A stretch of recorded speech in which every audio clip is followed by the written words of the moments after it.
Hello, I'm Sunny Williams. I'm up here on the International Space Station. Now, I'm going to say where we are. So right now, we're in the Japanese laboratory. It's one laboratory out of many here on the International Space Station. It's actually on the left-hand side. If I was the International Space Station and I was flying through space like this, my left hand would be where the Japanese laboratory is.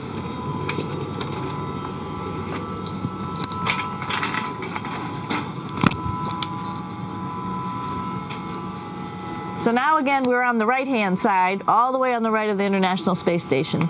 This is Columbus, the European module.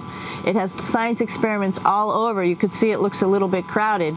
And here we do a lot of our medical experiments. So this is Node 2. This is a really cool module. Of course, most of these modules you'll see they have 4 sides and they're put together. That way we could sort of work on a flat plane, either a wall, a floor, another wall, or the ceiling. But you know, again, all you have to do is turn yourself and your reference changes. The reason I'm bringing that up is because this is where 4 out of 6 of us sleep. And so people always ask about sleeping in space. Do you lie down? Are you in a bed? Not really, because it doesn't matter. You don't really have the sensation of lying down. You just sit in your sleeping bag. So here's one sleep station right here. I'm going in right now. You can follow me if you want. So I'm inside. It's sort of like a little phone booth, but it's pretty comfy. I've got a sleeping bag right here that we sleep in, so we don't have sort of like a little bit of a cover. We don't fly all over the place. But you know, you can sleep in any orientation. I have it feeling like I'm standing up right now, but like you saw, I'm on the floor. But it doesn't matter if I turn over and I sleep upside down. I don't have any sensation in my head that tells me that I'm upside down, so it really doesn't matter. The sleep station is also like a little office. We've got a computer in here. As you can see, we've got a couple little toys. I've got some books. I've got some clothes and other things that make it sort of like home. I'm coming out. And just for reference, that's one sleep station. This one's another.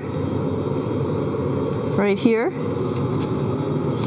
There's one on the ceiling, if you want to call it. Right here. And then there's a 4th on the other wall over here. So all of us sleep in a little bit of a circle. All right, come on back. There's more to show you.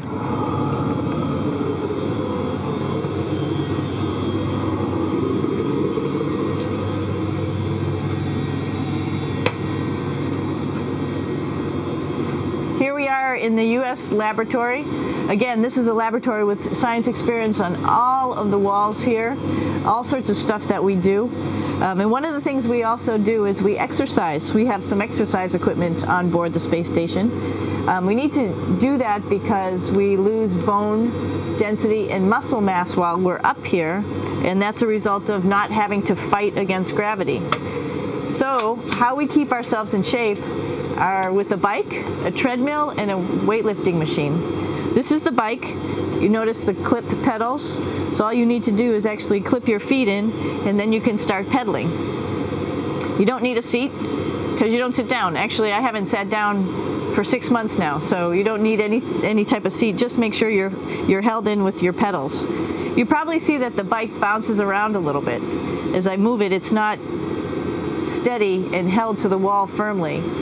And the reason for that is the space station is pretty big. You saw that there's also solar arrays on the space station. If we start putting any forces into the space station, it's going to make those solar arrays bounce around a little bit. So to prevent that, the machines bounce around a little bit, move around a little bit. And that way we don't put any forces onto the structure of the spacecraft out to the solar arrays. All right, a little farther on. Come on.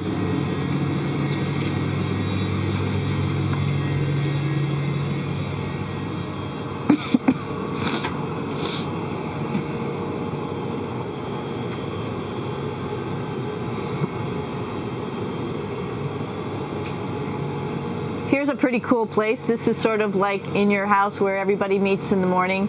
After you wash your face, brush your teeth, you want to find something for breakfast. And this is our kitchen.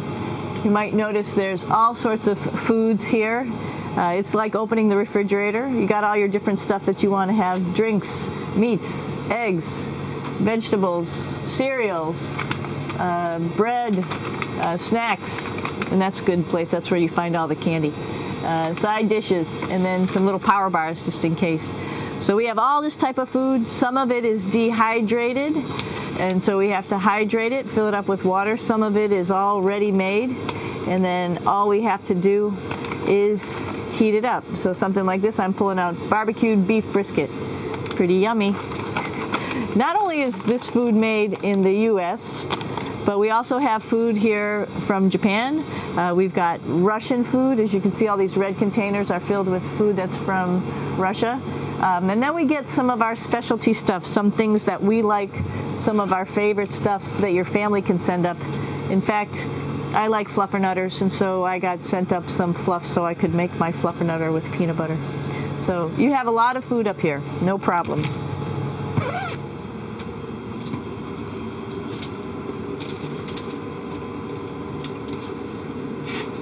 I'm here with my two buddies in the airlock. Actually, these are two spacesuits that are ready, primed up to go outside, as we call it, to go do a spacewalk in case we have to do anything outside. Some of the things we do outside are just like inside, repairs. We have a lot of electrical boxes and machinery and solar arrays, in fact, that I talked about earlier, that are outside, and sometimes they don't work quite right.